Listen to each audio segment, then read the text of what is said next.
In today's video, I want to discuss a quote that I was reflecting upon from the Master Key System by Charles Haanel. I believe it ties into what we talked about in Tuesday's video. And we're going to relate this over to working with imagination when it comes to innovation, creative expression, and so forth. He says Nikola Tesla, he with the giant intellect, one of the greatest inventors of all ages, the man who has brought forth the most amazing realities, always visualizes his inventions before attempting to work them out. He does not rush to embody them in form and then spend his time in correcting defects. Having first built up the idea in his imagination, he holds it there as a mental picture to be reconstructed and improved by his thought. In this way, he writes in The Electrical Experimenter, I am enabled to rapidly develop and perfect a conception without touching anything.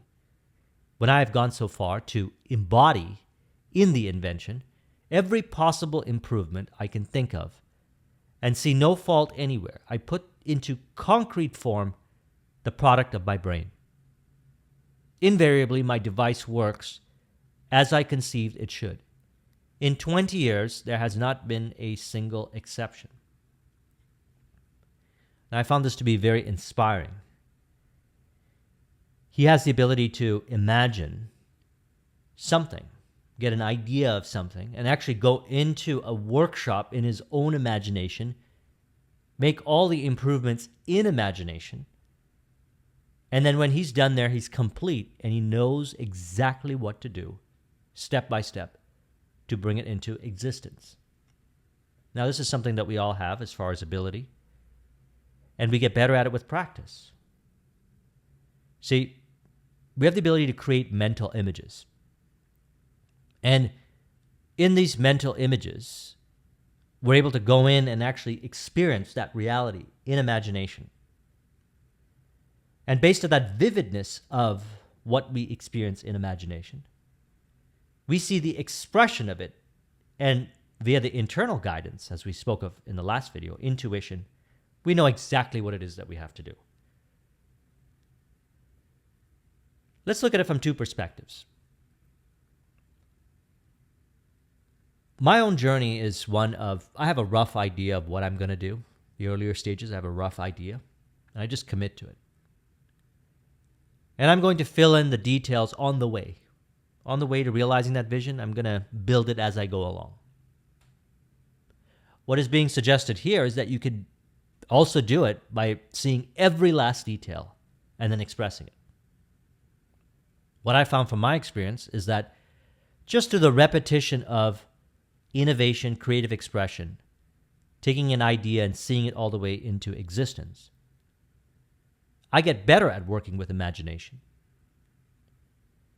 Make the pattern clear. Do not be afraid. Make it exactly what you want. Remember that no limitation can be placed upon you by anyone but yourself. You are not limited as to any external cause or material. The infinite is your supply, constructed in your imagination, so it can be allowed to express through you. Let's look at some key elements here. Do not be afraid. Make it exactly what you want. Know that there is no limitation in mind, and that we are not limited by any external cause or material. That's how we want to go into our imagination, with these ideas. So I would suggest entertaining these ideas. In the mind, you are completely safe. In mind, you can find exactly what it is that you want to experience. In mind, there are no limitations, and no one can tell you what to do in your own mind unless you were to create that story or conjure up in your mind's eye someone that would tell you what to do. And you are not limited by any external cause or material. to construct in your mind. By just allowing yourself to step into your imagination with these kinds of ideas. And from my own experience working with these ideas, I found that it was easier for me to imagine not only what I want, but what I want and how I want it with vivid detail, more so than ever before.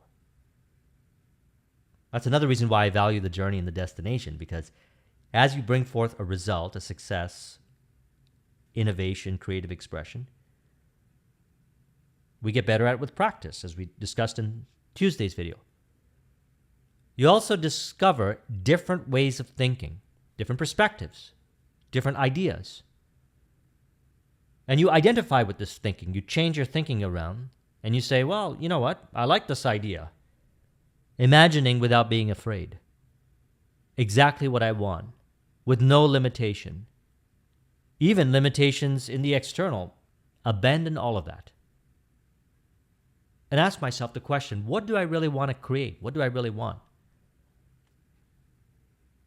Now, as you start to do this, you'll start to notice your imagination will become a lot more vivid.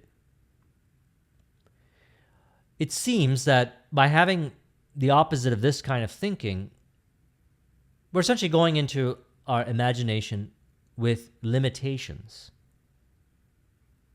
And in imagination, we're taught to have no limitations. Because we know that when we go into our imagination with no limitations, we can identify what we really want and identify with it. And from there, the steps are revealed, the hunches, the inspirations, and so forth. Intuition guides us to the realization. Or, as Tesla would do, he would know exactly what to do. Exactly, down to the last detail. And as he stated, invariably my device works as I conceived it should. In 20 years, there has not been a single exception.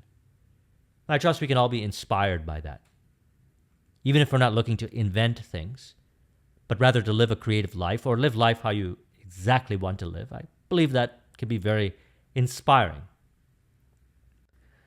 So let's say the same thing a little differently, as quoted here from the Master Key System. He says, this comes the process of visualization. You must see the picture more and more complete.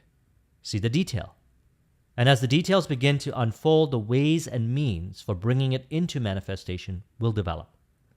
One thing will lead to another. Thought leads to action. Action develops methods. Method develops friends. Friends bring about circumstances. And finally, the third step, or materialization, will have been accomplished. Now, this is one pattern that could play out. The reality is that if we don't see this pattern, then that's fine. We're on the journey to bringing it into a higher degree of vivid clarity as far as our creative expression and innovation goes in our imagination, and we get better at it with practice. But one thing leads to another. As I was mentioning in the last handful of videos, when I have conversations with entrepreneurs, they always know the next step. Always. Always. And some of them might even be like Tesla. They know every last detail of how it's going to be. The question becomes, does the individual have the confidence to trust themselves to take that step? That's really what it is. Or, for the other individual who sees all the vivid details, the confidence to step by step see all of those things into completion. Now let's say it a little differently. He brings up an example from an architect. He says the architect visualizes his building. He sees it as he wishes it to be. His thoughts become a plastic mold from which the building will eventually emerge. A high one or a low one, a beautiful one or a plain one. His vision takes form on paper, and eventually the necessary material is utilized and the building stands complete. See, we all have the ability to do this when we look at it from this perspective, that it first starts with imagining exactly how I want that building to be. Draws it out in blueprints. And then from that point, the next step see it all the way to completion, and then it's there. Now, when I look back at the entrepreneurial journey and through the many conversations that I've had with other entrepreneurs and artists, we will see that it's pretty much the same process again and again and again. And here's the beautiful thing that I want to add to it. As we continue to repeat this process again and again and again, you get better at even more vivid clarity as to exactly what you want to see in reality, whether it be innovation, creative expression, or how you want to live. And one of the main reasons why is because we realize that exactly what he says here. We have the ability to make the pattern clear by not being afraid, by allowing ourselves to imagine it exactly like how we want, having no limitations in the mind, realizing that the only person that could put limitations in our own imagination is ourselves. And that we are not limited to any external cause or material. We call this releasing from five sensory experience and going straight into imagination and connectivity with intuition and the sixth sense. We get better with practice. And certainly, when we reflect upon our reference experiences, and we look at examples like this, and we even have conversations with others who share the same reference experience of going through this process again and again and again, this further encourages this. And so he says, if you can consistently follow these directions, you will develop faith. Now let's talk about this, because the way he says it, I really like it a lot. It's very much in parallel to how Neville Goddard says it. The kind of faith that is the substance of things hoped for, the evidence of things not seen. And then he goes on to say, you will develop confidence, the kind of confidence that leads to endurance and courage. See, when we think about endurance and courage, we're not talking about from a place of force. We're talking about from a place of lighthearted, authentic expression, automatic, flow-based expression from the vision, commitment. Because when you go into imagination with such vivid detail and you see yourself in the workshop, actually building that innovation, actually seeing it in your imagination, you say, it's real in my imagination. It's done. Your subconscious mind then does the known and unknown ways to express it. And it could be behavioral change. It could be things that we don't know consciously. And that's okay, because we did the act of faith in imagination. And it expresses as automatic confidence, which leads to endurance, courage, developing the power of concentration, which will enable you to exclude all thoughts except the ones which are associated with your purpose. Now, this happens automatically. You'll find this. The more we work with what we're discussing here in this video, you'll see it. Practice it. Even more so. Remember, before going into your imagination, no need to be afraid. Make it exactly the way you want. No limitation. Don't place any limitation. Go for exactly how you want to see it. Even if you perceive that there's limited resources or whatever in the external or material world, go beyond it. Because you'll construct it there and you'll make it work. And you'll start to see how it works. And it could be innovative ways. See, we're borrowing this inspiration here from Nikola Tesla. If you look around at the innovations and the inspiration as a result of his innovation, it's very clear that he knew exactly what he was talking about. And the beautiful thing is we all have these experiences. And in this video, all I'm doing is encouraging it. I've seen it in myself. I've seen it in others. And I know it exists in you. So what ends up happening then is automatically you think a certain way. Belief systems, interpretations, and five sensory evidence appears as in harmony and in contribution to your vision. Now we understand and relate even more so to what we refer to when we speak of the acres of diamonds. It's within. Let's read the quote again to further encourage this and then stimulate it further with some autosuggestion. So Nikola Tesla, he with the great intellect, one of the greatest inventors of all ages, the man who has brought forth the most amazing realities, always visualizes his inventions before attempting to work them out. He does not rush to embody them in form and then spend his time in correcting defects. Having first built up the idea in his imagination, he holds it there as a mental picture to be reconstructed and improved by his thought. In this way, he writes in the Electrical Experimenter, I am enabled to rapidly develop and perfect a conception without touching anything.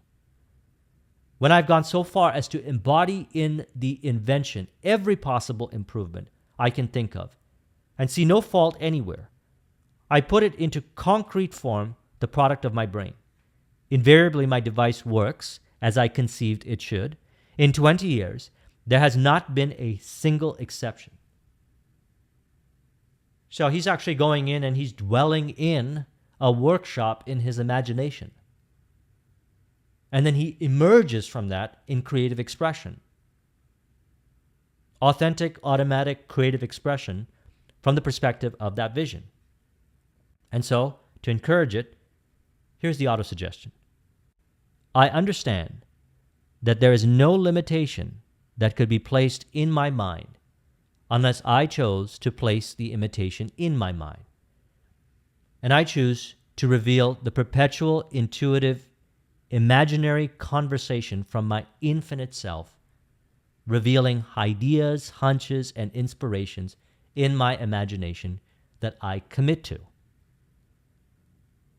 Through this process, I'm able to transcend past, perceived, external cause or material limitations, recognizing that I'm working with the infinite supply and source within, which shall, through the process, externalize itself as all materials required to bring forth my vision from the perspective of faith. And upon reflection, I have a deeper understanding and appreciation for the power of my imagination. I recognize that my faith and my automatic expression is from the evidence of my sixth sense and imagination, evidence of things not seen. As I continue to encourage this way of thinking, I reveal my inherent self-confidence, endurance, courage, and an ability to concentrate and automatically express my creative innovations, artistic expressions into existence. Through this process, I'm able to travel back into my imaginary workshop, reconstruct new innovation, bring it forth into existence, and repeat this process again and again and again from a place of love, peace, and flow. If you would like a copy of this mind map, the link is in the description. Thank you very much for watching. I'll talk to you soon. Take care.